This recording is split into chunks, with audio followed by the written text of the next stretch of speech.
Benchmarking wealth and income. What's your number? Well, welcome in. How much money would it take for you to feel rich or wealthy? The answer varies, but some have a big number they fantasize about, while others, enough is never enough. And the goalposts are constantly moving. So let's take a deeper dive into the various aspects of what makes us feel rich.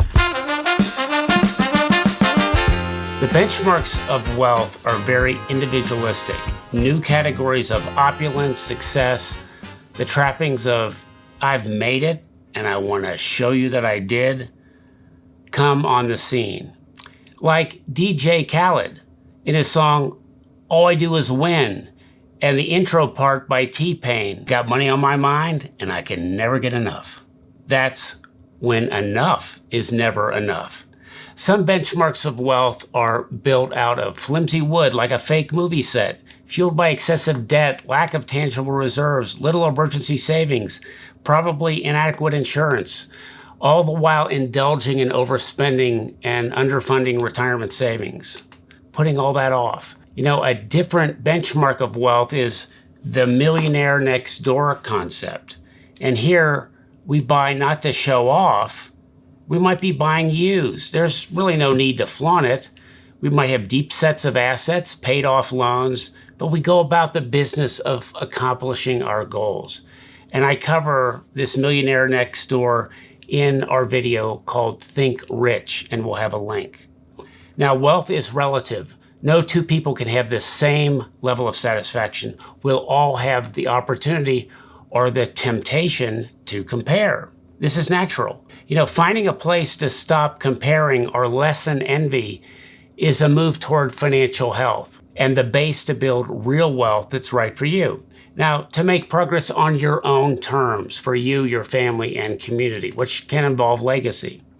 And you're watching What's Next with Money, a program with smart insights to guide your financial decisions. So what's wealth to you? Is it money, which could mean reserves, growth opportunities, so you can handle any contingency, even with the help of adequate insurance? It can mean staying on top of taxes, having the possessions we want, which invoke memories, our house also invoking memories. Could be other houses, condos, fractional ownership, even a timeshare. They can give you memories. Our cars, vacations and experiences, also memories. Education and training opportunities. How about starting an enterprise, being an entrepreneur, and having the time and ability to be mentored to do that? Having the ability to focus with a period of no or little income to get the business off the ground. And then you have probably a period of no or little income being generated from the startup business itself. But then wealth could mean big, big money. Now ask your spouse what is wealth, or your parents, or even your kids. You may even pick up on what wealth is to others, perceiving and hearing ideas from colleagues in your workplace or place of worship. Now, a real key look at wealth, it could be a focus on salary and income and not net worth. And you can check out Glassdoor to find out what other people are making. Or in the nonprofit world, to look at IRS Form 990, you can find these from guidestar.org, and we'll have links. Now, for a retiree, wealth might mean steady income beyond Social Security, like a pension, annuity, or real estate income, plus the ability for the senior or potential senior to wait and get a maxed out Social Security check by claiming later that we talk about, or near age 70. Now, all this is covered in our really great video called Your Retirement Paycheck. So pick a number. Again, is it an income number or a net worth number? Now, as I got older, I went with building net worth over income. Now, this took me a while, but I had more control. But it's kind of the way I'm wired. I'm more of a Warren Buffett delayed gratification guy. Now, folks, your number or numbers will change with awareness and life experiences. But here's another number many people fantasize about. What if you won the lottery? What would a big number do for you? Erase the debts? fill financial reserves. You could buy houses, travel, pay for kids' education, give to others. And of course, you know you will be paying taxes up front before that lottery money arrives. For that number and more, see our video, My Lottery Fantasy, what it means to you and the actions you can take. This video is so fun and I think creative that allows you to take actions now, even if you never win the lottery, because you imagine what the first few things you would do if you did win it. This helps put real goals, heartfelt goals in focus. It's a lot of fun. It's going to revolutionize the way you think about financial planning.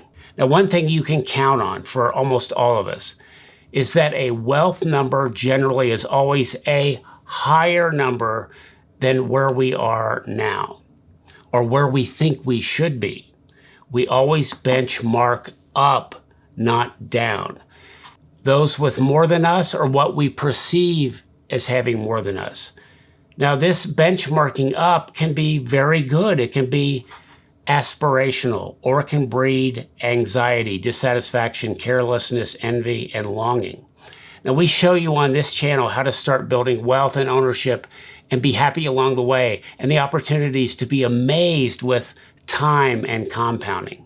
Happiness can be tough to find, but here we say be happy on the journey to wealth building, looking beyond money. We know having it can certainly erase pressures, tensions, disagreements. A lot of money can also mask or cover up mistakes. Now, if you're getting value from this video, be sure to hit that subscribe and smash that like button. This helps move our content to more people, and it's free. In 2023, a Charles Schwab Modern Wealth Survey asked folks to define wealth. And I was a little surprised by these findings. Take a look at this. Well-being, 40%. That's good. Money, 32%. Assets, 26%. Necessities, 25%. Freedom and time, only 15%. Achievement and goals, 13%. Luxury, 11%, which I think is kind of healthy to move that down on that scale. But another one I was surprised at beyond the time one was giving at only 9%. Now, they flip the question later and ask what being wealthy means. If I am wealthy, what does that mean to me? And here's where the time thing came back. Time, 61% versus money at 39%. I think that's a more healthy perspective. And for a perspective on time and money, see our video, The Secrets of Wealth Building. Our emotional makeup, childhood traumas, spending versus saving, long-term versus short-term, our time horizon, our faith and spiritual grounding, all impact our views on wealth. Now, here's another one from famed financial life planner and author Mitch Anthony. Now, he asks, what does money represent to you? And what price or sacrifice was made to earn the money that you've amassed or have? And this comes down to time in exchange for income. And when you think about it, this is really what we invest our time. Travel, commuting, if you're on military deployment, all the time away from your family. And for those not even in the military, you still may have moving, long hours, double shifts, the education and training while you're raising a family to keep your skills up and your human capital relevant. These are time sacrifices for money. And then, of course, the great concept espoused by Warren Buffett and Charlie Munger, and the ones I live by, are delayed gratification. A little bit of penny pitching, fulfilling debt obligations, keeping the use of our credit low, student loans, paying those off, keeping up with taxes, being adequately insured, proactive about safety and mitigation, driving down our insurance costs and keeping our homes and possessions safer, but having an emergency fund, sacrificing for that down payment, buying and keeping our cars longer, maybe buying used, economizing on vacations, just stretching your higher education or training dollars using employee benefits, night school, weekends. I've done all that. Community college for lower cost credits, home repairs, even delaying home purchases till we're settled on our location, our income, having done the proper credit repair, and make sure our family is nice and stable. So what does money represent to you? Could also mean conserving and growing an inheritance or a windfall that might happen for personal goals, giving and family support. Perhaps you had or may be getting a modest inheritance. Think now, what could you do with it? And don't forget the little advice in the Bible on the parable of the talents in Matthew 25:14 through 30. I'm not putting that scripture up. You gotta find that yourself. Find that dusty Bible in your house. Anyway, it's a privilege to be entrusted with talents, resources, and opportunity to work toward God's purpose, your purpose in the world, no matter how big or small our accomplishments may seem. But then also to put your money to work. The admonition is in that parable, you need to have invested it. And this is what we really talk about a lot on our program. Well, another Mitch Anthony question. How would you define true wealth? And I've broken it down from 4 points of view. True wealth, family life, career, a personal achievement, purpose point of view, and financially. Think about life and wealth. True wealth is a lot more than money, but money helps with adding security, fixing problems, engaging in opportunities, giving us flexibility to discover and the time to do what we're best at. Now, some of you may have thought about this or often heard the story of the dying executive or successful person expressing regret in his or her life. Now, on his or her deathbed, they don't really say, gee, I wish I spent more time in the office or on the job. No, at that time, they think of family, community, contribution, giving, using their gifts to help the world. Sure, we might have regrets and wishes or some things we've done differently, often in relationships, or like risks that put our reputation or family in jeopardy. Being away from the family and children to keep that money, keep that job flowing.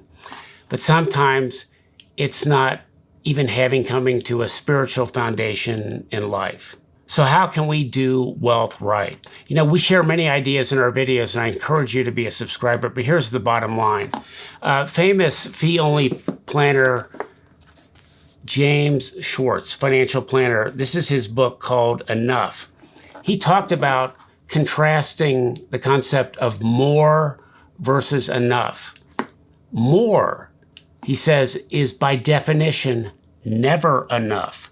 More often becomes less. More increases financial anxiety, creates discontent. More overreaches. Enough, on the other hand, is plenty. It's contentment, it's satisfaction. Enough enables you to achieve personal goals. Enough actually becomes plenty. Enough is motivated by internally derived values. Now, here are 3 other ways to look at benchmarking wealth and income. Dr. Wayne Dyer said, striving for more things leads to the realization you can never fulfill yourself from the outside. And Tao Te Ching said, he who knows he has enough is rich. And Lao Tzu, he who knows that enough is enough will always have enough.